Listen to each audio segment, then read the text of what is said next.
नमस्कार मित्रांनो, कृष्णा जगताप या आपल्या यूट्यूब चॅनलमध्ये सर्वांचे स्वागत आहे. आज आपण एक नवीन व्हिडिओ घेऊन आलेलो आहे. बऱ्याच महिलांच्या लाडक्या बहिणींच्या फॉर्म रिजेक्ट झालेले आहेत आणि पैसे पण बऱ्याच महिलांना आलेले नाहीत. त्या संदर्भातला हा व्हिडिओ आहे. त्याची कारणं काय आहेत पैसे न येण्याचे किंवा फॉर्म रिजेक्ट होण्याचे, या संदर्भात आज आपण चर्चा करणार आहे. आता बघा, पहिलं कारण असू शकतं की जॉईंट बँक अकाउंट असणे. आता बऱ्याच जणांचं जॉईंट बँक अकाउंट असतं, म्हणजे नवरा बायकोचं जॉईंट अकाउंट असतं. तर तसं अकाउंट दिलं असेल तर ते रिजेक्ट होऊ शकतं. त्यामुळं ते एक पहिलं कारण आहे. दुसरं कारण आहे अर्जदाराचे हमीपत्र जे आपण भरतो त्यामध्ये चुकीची माहिती भरणे किंवा चुकीचं टिक करणे, असंही कारण असू शकतं.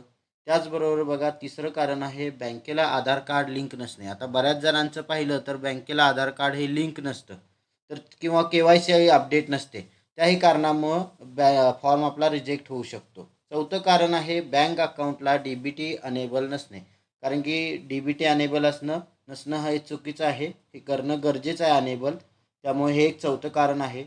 पाचवं कारण आहे बघा, कागदपत्र स्पष्ट अपलोड न करणे, फोटो क्लिअर नसणे. जेव्हा आपण कागदपत्र स्पष्ट अपलोड करत नाही किंवा फोटो व्यवस्थित नसेल, ब्लर फोटो असेल, तरी आपलं योजनेचं जे फॉर्म रिजेक्ट होऊ शकतो.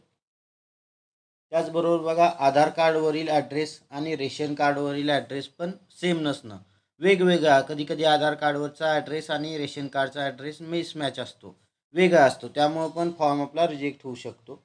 त्याचबरोबर बघा, आधार कार्ड दोन्ही बाजूने अपलोड कधी-कधी केलेलं नसतं. फक्त पहिलं जे पेज आहे तेच आपण अपलोड करतो, दुसरं पेज अपलोड करत नाही.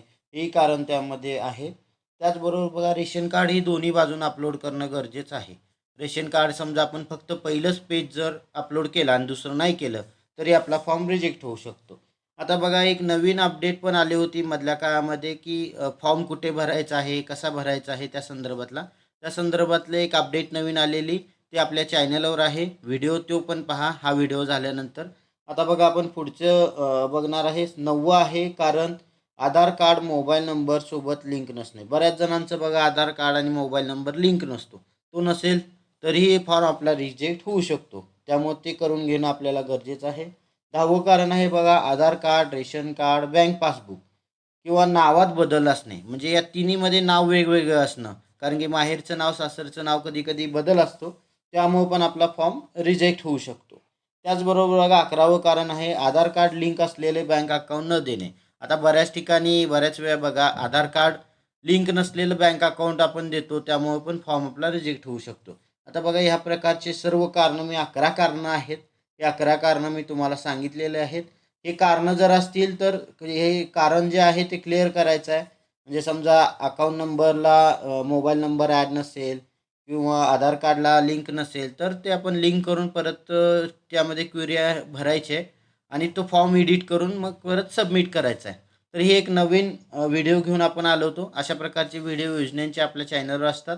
जर व्हिडिओ आवडला तर चॅनल सबस्क्राईब करा, लाईक करा आणि आपल्या लाडक्या बहिणीला शेअर करा. धन्यवाद.